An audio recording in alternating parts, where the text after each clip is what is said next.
जय भोले की हर हर महादेव बम बम भोले।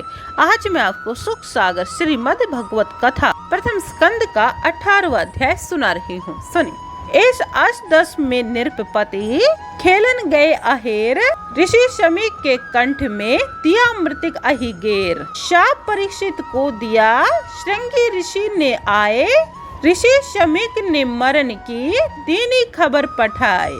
सुने। सूत जी कहने लगे, हे ऋषि राज, एक समय की बात है कि राजा परीक्षित शिकार खेलने के लिए एक निर्जन भयंकर वन में जा पहुँचे। वहाँ उनको अत्यंत प्यास लगी, जिससे व्याकुल होकर पास में ऋषि शमीक के द्रव्य आश्रम पर आए।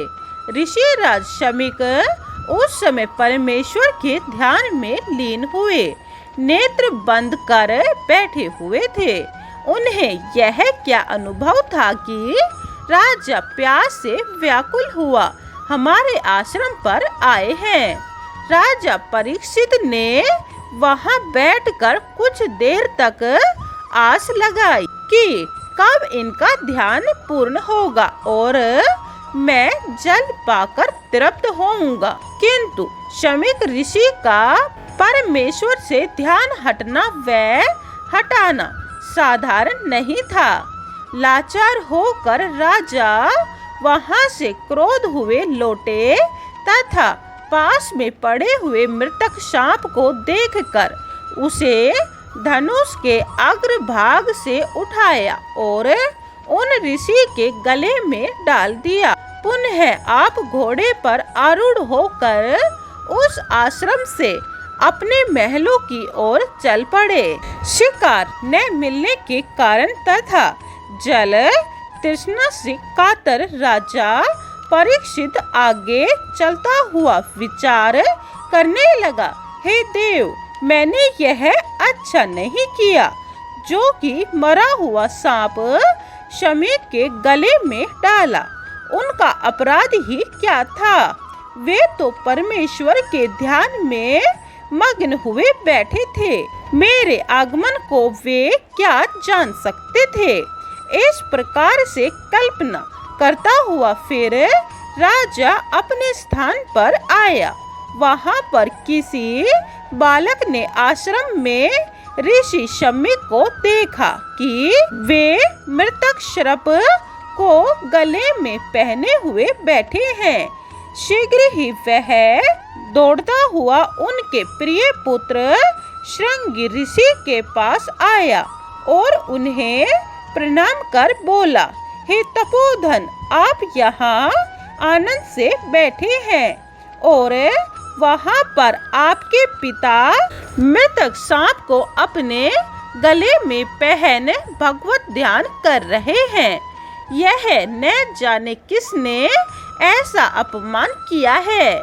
श्रृंगी ऋषि ध्यान से शीघ्र उठे और क्रोधातुर हुए कौशिकी नदी में आचमन करके कहने लगे कि जिस दुरात्मा ने मेरे पिताजी के गले में मृतक सर्प डाला हो, उसे मेरा शाप है कि आज से 7वें दिन महासर्प तक्षक उसे काट लेगा, जिसके काटने से वह मृत्यु को प्राप्त होगा। इसके अनंतर शीघ्र ऋषि श्रृंगी वहां से अपने पिता शमीक ऋषि के पास आश्रम में आए और गले में पड़े मृतक सांप को देखकर रुदन करने लगे। हे शौनक, पुत्र के विलाप युक्त शब्दों को सुनकर ऋषि शमीक की समाधि जगी और अपने गले से मृतक सर्प को शीघ्र ही हाथ से निकालकर बाहर फेंक दिया और अपने पुत्र श्रृंगी से रुदन का कारण पूछने लगे। पहले समस्त विवरण को सुनकर ऋषि शमीक पुत्र से बोले, हे पुत्र, तुम अभी परोपक बुद्धि वाले हो। तुमने बड़ा भारी पाप किया है, जो कि थोड़े से अपराध पर राजा परीक्षित को महान दंड दिया। हे यज्ञ, राजा तो भगवान विष्णु के समान होते हैं, तुम तो उन्हें मनुष्य के समान समझते हो। जिस राजा के तेज से सब प्रजा सुख प्राप्त करती है, उस राजा के मर जाने पर यह लोक चौरा दिकों से नष्ट हो जाएगा और पृथ्वी पर अधर्म की वृद्धि होने लगेगी। मनुष्य अपने वर्णाश्रम आदि धर्मों को त्याग देंगे तथा कुत्ते और बंदरों की तरह वर्ण संकरों की उत्पत्ति होने लगेगी। अरे चक्रवर्ती महाभागवत राजा परीक्षित बेचारा प्यास युक्त मेरे आश्रम पर आया और उनका मैं कोई सत्कार न कर सका। फिर मेरे ही पुत्र शाप द्वारा उनकी 7वें दिन श्राप दंश से मृत्यु होना घोर अनर्थ है। इस प्रकार पुत्र के किए गए पाप से संताप ऋषि शमीक राजा से किए अपराध का कोई भी विचार न करने लगे और परमेश्वर से प्रार्थना करने लगे कि हे भगवान, आप बालक के अपराध को क्षमा करो।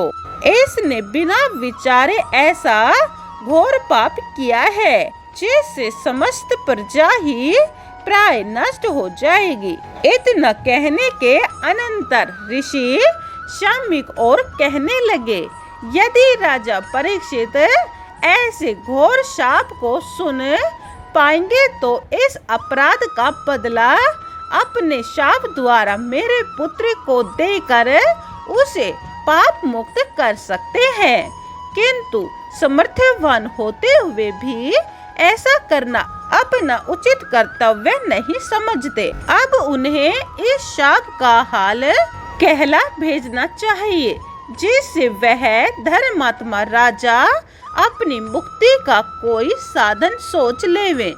ऐसा विचार कर उन्होंने कुमूर्ख नाम वाले अपने शिष्य को राजा परीक्षित के पास सूचना के लिए भेजा और कहा कि हे दूत, तू राजा के पास जाकर हमारी ओर से आशीर्वाद कहना और श्रृंगी ऋषि के दिए हुए शाप को स्पष्ट कह देना कि तक्षक सर्प द्वारा आपकी अकाल मृत्यु आज से 7वें दिन हो जाएगी। आप सावधान होकर कोई अपनी मुक्ति का उपाय सोच लीजिए। सूत जी बोले, हे सौनक, ऋषि शमीक ने दूत कुरमुख को इस तरह समझा कर राजा परीक्षित जी के पास सूचना देने भेजा और वह दूत ऋषि को प्रणाम कर वहां से चल दिए। 18वां अध्याय समाप्तम। जय भोले की 19वां अध्याय यह आप दूसरी वीडियो में सुने। अगर आपको सुख सागर पुनी सुननी है तो यह चैनल सब्सक्राइब कर ले और कमेंट में जय भोले की लिखें। जय भोले।